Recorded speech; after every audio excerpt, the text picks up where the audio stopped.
How's it going, guys? My name is Tavarish, and today we're taking my cheap and dirty Bentley from this to this. Oh yeah.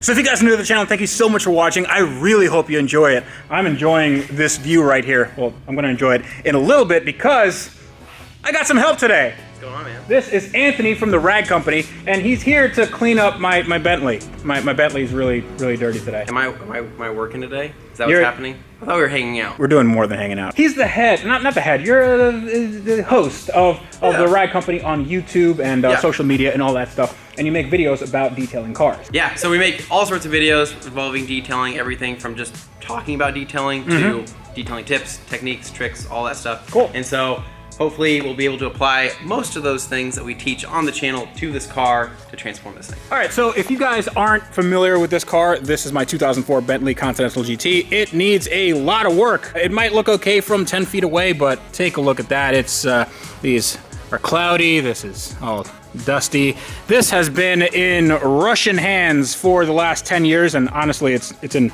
Russian hands now. But we're gonna take good care of it, and we're gonna make this thing into a awesome looking car. So the first thing we're gonna do is wash it.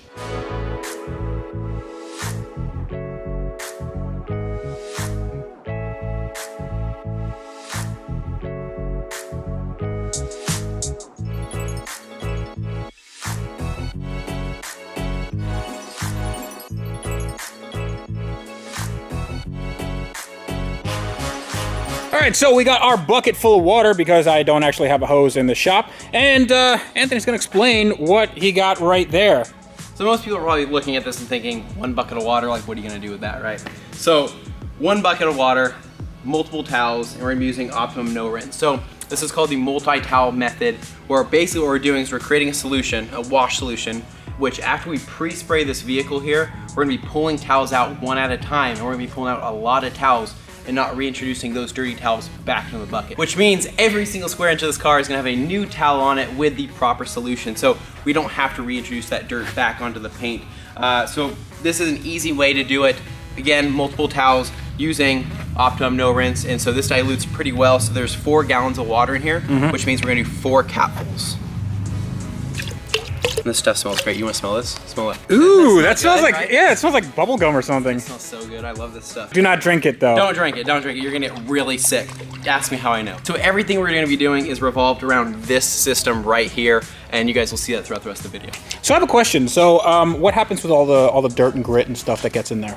So there's gonna be no dirt or grit in there because what we're doing, again, multiple towel method, meaning that we're pulling out new towels every single time. Ooh. Old towels are just gonna be set aside. They're not going back into the bucket. So these are your bread and butter? Are these your Rag Company rags? All right, so these are the Eagle Edgeless 350. So these are one of our towels. We have 150 different types of microfiber towels, which I know sounds kind of crazy when I say it, but it's true. We have 150 different types. So what this is, it's a circular knit weave, 350 GSM 70/30 blend. So what does that mean, GSM? GSM is the grams per square meter. So that's basically the density, the weight of the towel. And so a lot of times people are like, I want the thickest, plushest towel you have. Is that the same thing as plush or is like pile? So that's where there's a big misconception where people think that just because of the higher GSM, the more plush it's gonna be. But really it's just the weight and density. That's all that is. Okay. Now the plushness comes from the length of the pile. Oh, okay. And that's what we're looking at. So this right here has it considered to be a longer pile called a circular knit weave, which is different than your traditional terry weave. Okay. Now this is considered safe on literally the softest of paints. So any black paint, I always recommend going with a circular knit weave like this because we all know how black paint scratches and mars and things like that. This will probably scratch just by looking at it, right? Hence why we're gonna be using pretty much just this towel throughout this entire process. That's why we brought a ton of them. All right, so the game plan. We're gonna cut this thing in half, right? You take the driver's side, I take the passenger side. We're gonna need an angle grinder.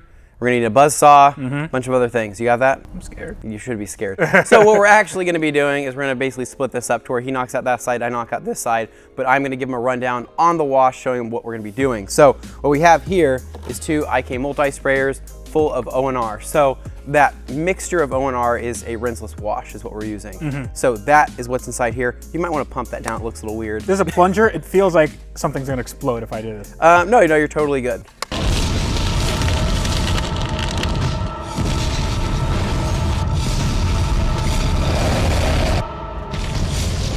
what we're gonna do is we're gonna pre-spray with that O&R solution because that O&R solution has polymer, not now, premature, man. What we're gonna do, we're gonna pre-spray because that O&R contains polymers that are really, I mean, these things clean is what they do. So what they're gonna do, they're gonna encapsulate and pick up dirt and hold it in a Zwinner ionic bubble. It's a very scientific term. Okay. And then what we're gonna do is use a nice towel that is also soaked in O&R to pick up that dirt. And using the multi-towel method, that dirty towel is never going back in that bucket. We're gonna pump this thing up.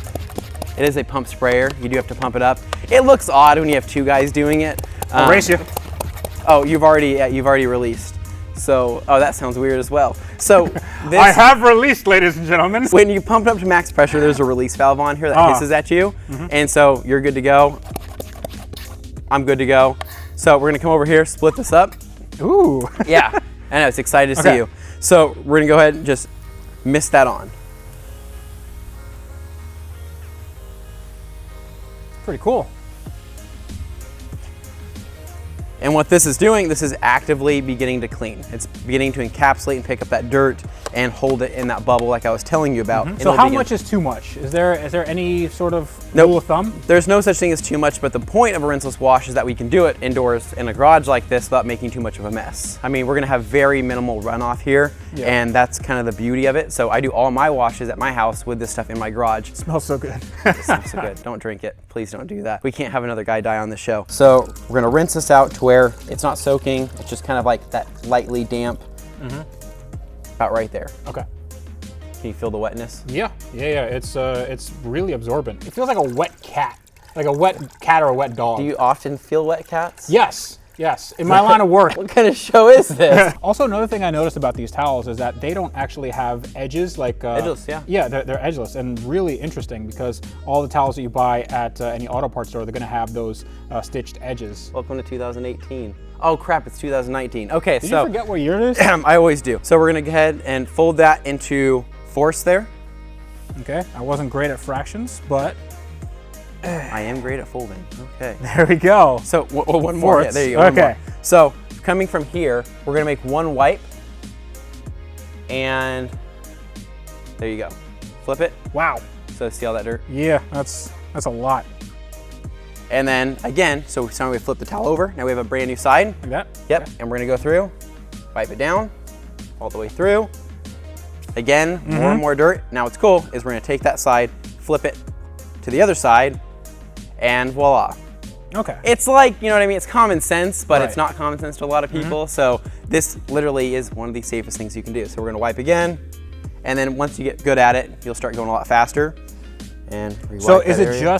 just doing that, just picking up one thing of dirt at a time, or is it like something where obviously you don't want to put the dirt into the paint? Correct. But So can we're you not- wipe twice on one side? You can, yeah. I mean, in the case that we are polishing this car, I'm not super worried about it. We're not applying a ton of pressure here. I'm not scrubbing it, into the paint.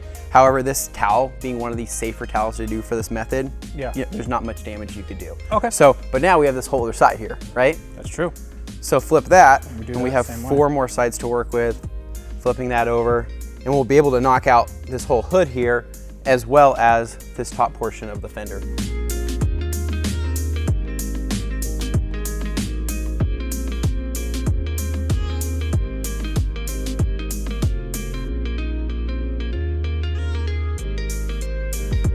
Dude, what are you doing? What am I doing? Yeah. Remember, you know what clay barring is, right? Right. It's the thing that you drop on the floor, and you're like, did anybody see me drop this on the floor? Can I put it back on the paint without people judging me? Well, it's the thing, if you drop it on the floor, you never want to tell the internet about it. No, never do that. So this would be the step where you're supposed to be clay barring, but you're not using that thing. Correct. So this is replacing my clay bar. So it's a clay towel with the medium to fine grade clay on it. And so what it is, it's a single-sided towel that contains this perforated clay is what it is. And so it kind of has that waffle design to it, but what's really cool about it is that all the contamination that gets pulled from the paint actually goes within the pores of that towel. Oh. Now, within those pores is just the fabric on the other side. So like a clay bar, you can't rinse that out, right? You have to keep kneading it to get to a new clean side. Whereas this right here, we have our clay side and we have our microfiber side. So what I do to rinse this out is I run water through this backside, draining it out of the holes here on top. So it's basically like a reusable clay bar. Absolutely. So can I try it? Yeah. So I'll show you my side really quick here. I'm gonna show you this. So Do you hear a whole lot here? Yeah, it sounds a little bit like sandpaper or something like that. Like a little bit like I'd probably say like a very high grit sandpaper. Now you're gonna try it on that side over there. Oh yeah. Yeah, a little bit louder, right? Yeah, and you can feel a lot of resistance. It does feel like a clay. It's.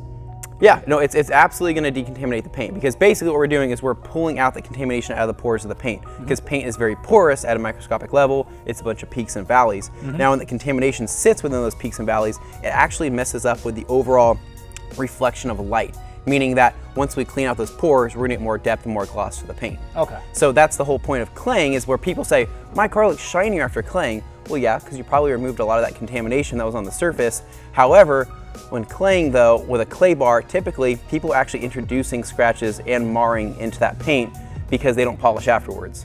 Okay, cool. So since we're polishing, we're not too worried about that. All right, awesome.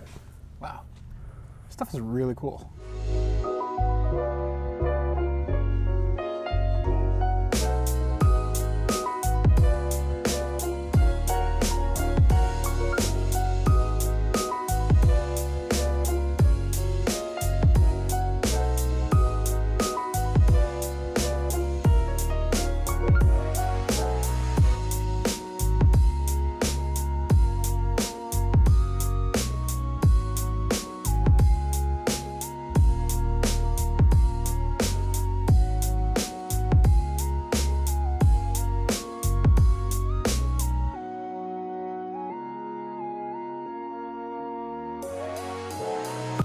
All right, dude, so I am almost done with this side over here. How are things looking? You can Oh stay- my no, God, what are you doing? You can just stay on your side. Don't worry about my side. What are you doing? So there used to be a window here, and now there's no window anymore. And in order to close the car up, I had to tape something on here, and the tape kind of stuck around. So Good God, man. Yeah, how much tape did you use? all of it. I used all of it. Used the whole roll. Yeah, you don't want water in a Bentley. So I'm going to use my fingernail, and I'm going to just do this for the next few hours. So you can do whatever you need on that side. My side is okay. Don't worry about me. Okay, I'm good. All right, dude. So how is the progress on the tape here? It's not bad. It's not good, but it's sort of in the middle. Yeah, I don't think it can get much worse than this. This is pretty bad here. So typically when you have this much tape, I don't recommend doing this again. Did you learn your lesson, by the way? No. This tape is so stuck on here, and it's not just the adhesive that's left over, guys. This is the actual This tape. is the actual tape. So this is kind of hard to do regardless. Some people use plastic scrapers. You can use the Ivan LaCroix razor blade and car wax technique if you happen to have those type of razor blades. But realistically, with something like this, you do have to unfortunately pick at it until it comes off. Just elbow grease. Just a little bit elbow grease. Or thumb grease. Yeah, use some tears as well. Eventually, you're gonna get through to where it's just blood lubricating the picking. Well, that got dark. Yeah, that got kind of weird. Sorry about that. All right, after about 5 hours, literally 5 hours of me using my thumb, I got most of this stuff out. Now, on the trim, there still is a little bit of residue, and I'll get that out later, but we can do the majority of the work that needs to be done on the paint. There is a lot of this Goo Gone stuff, so I have to degrease this. But let me see how good Anthony's side is doing. Did you finally finish up? It's a hair past a freckle, man. You were a little late. It's actually dark outside now. We started in the daylight. Dude, are you done? Almost, yeah. I mean, with my side at least. I don't know about you. I mean, Okay, dude. I think you're kind of, I don't know, a little bit Did you do behind. your headlights? Yeah, I did the headlights. Okay, so headlights. Look at his side. And look at my side, which are undone. It's just a cloudy mess there. It's like really clear on that side. Oh my God. Oh my. Looks a lot better, right? It looks a lot better. Now, obviously, it's not perfect. It's just a one-step polish. But if we just go down the side, you can see all these sort of reflections. It's really good. And it's really good up close as well. Dude, this is this is awesome. So what did you do? So the same thing that you're gonna do. I'm gonna teach you how to do this. So Okay. The idea again was the whole one-step polish thing. So we're not gonna go crazy. We're not going balls out on this just Right. because realistically, if I had it my way, I'd probably wet sand the whole car. before Okay. going over it. It's just been sitting so long. It hasn't had any protection on it or anything like that. And so the paint, I mean, it's seen some stuff, man. So basically, if I had it my way, I'd do that in a realistic sense on what we have time for and what we brought to do today. Yeah, we only have one day, and you only brought what's in your bag, so yeah. Exactly. And so we can only do so much. So a lot of people are like, why isn't he doing this? Or why isn't he doing this? Guys, I seriously, I brought limited things. We have a few pads, the same compound. Dude, you don't have to make excuses. This is looking really good. It's looking really good. I mean, this paint, I didn't know that it had this much flake in it. What's cool is that we didn't put on the shiny stuff yet. So Bead Maker is going to kind of take it to the next level and add some protection, being a polymer sealant, and also kind of create its own, I guess, its own layer of hardness and protection. So when you feel it, like you think this is smooth now, wait till you feel Bead Maker, it's just nuts, dude. So yeah, we'll re-clean this, and then we're gonna re-clay this whole area just to make sure all that contamination's off from that Goo Gone. Yeah. We don't want any like random, like, you know, shrapnels of plastic or tape or whatever there. After we do that, then you're gonna start polishing. And so Rupa's yellow pad, TLC compound, and then I think we'll set you up with a 15, the Rupes 15 Mark II. Okay. It's a little bit more manageable than the 21. Yeah, I'm more of a 15 versus 21 guy. It's not a matter of, you know, whose is bigger. It's just a matter of, you know, how you use it. Was that a joke? I don't know what that was.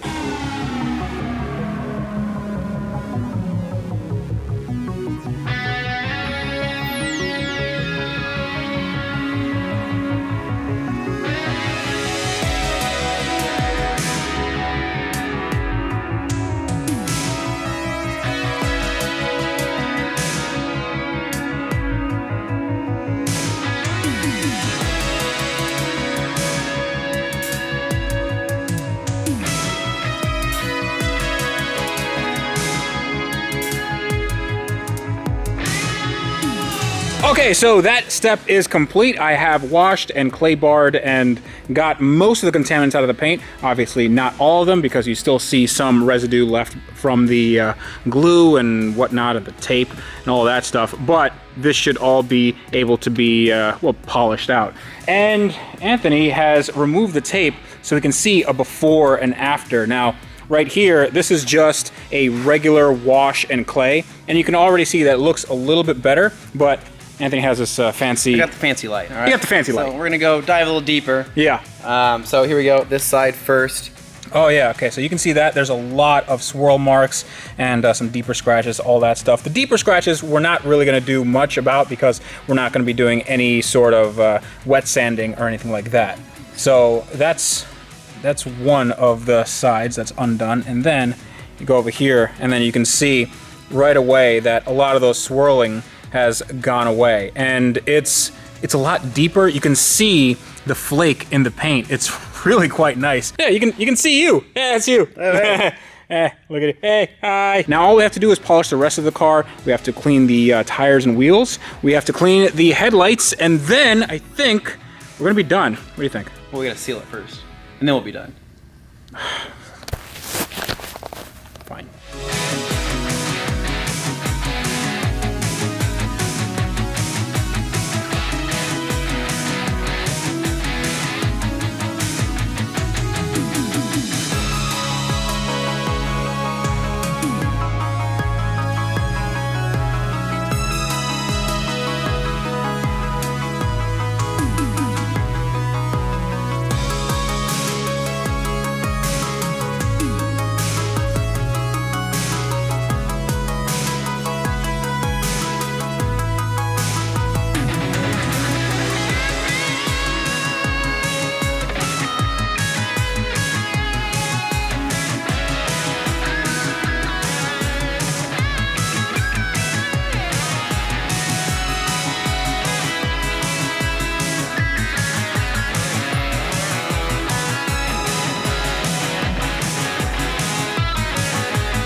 Words cannot describe how good this car looks right now. I mean, this car was in horrible shape when I first got it, and it's not 100% perfect. There are some imperfections, but just take a look. Every single panel, there are no bad lines on this car. All the paintwork is just, well, it's not flawless, but it's as flawless as it's gonna be. And honestly, I thought I was gonna have to repaint the front and rear bumpers, but they're looking real minty. So after we put on the bead maker, it just made it that much better, that much glossier, and that much more protected against the elements. Even though I'm not gonna be putting this car outside anytime soon, because we have to get that engine out of there and do an engine swap. And I'm definitely gonna be protecting all this paintwork because I don't wanna get my greasy mitts all over this brand new looking car. Oh my God, this just looks amazing. Guys, thank you so much. These guys are the MVPs. So we have Anthony and Dane from Rag Company. They're just amazing. Go check them out. Links will be in the description below for all their stuff. They make really good rags. We used a lot of them today. And yeah, they are just awesome. And also, this guy over here. Hey, hi. Hey. Subscribe to our thing. Thank you, Branch, and have it, you get it. Okay, so you guys are free to come by anytime, and if you want to just hang out or detail or get your cars wrenched on or whatever, you guys are welcome here anytime. Done. Go. This thing looks amazing, but I'm gonna stop gushing, and we have to get some work done on this car because my lifts have to get installed, and then this engine is gonna come out, and then we're gonna get this thing on the road and sold. And actually, I'm not even sure I'm gonna sell it now that it's looking so good. So that's gonna be it for this episode. Hope you guys enjoyed it. Consider subscribing if you did. If you want to contact me, you can do so at the social links down below. All the Rag Company stuff, all their stuff is gonna be in the link in the description below, and all my shirts and all that stuff also gonna be in the link in the description below. This is not my shirt, obviously. Obsessed Garage, but shout out to him because he got me in contact with these guys, which got this car looking this good. So definitely go check out this channel as well. Subscribe to Wrench Every Day with my friend Andrew over here. And we have a kind of secret project that you guys don't know about, but you guys will probably see this week or next week. I'm not sure when that's gonna come out. But this is me reminding you guys that on cars like this that are amazing looking, once again, you guys need to wrench every day.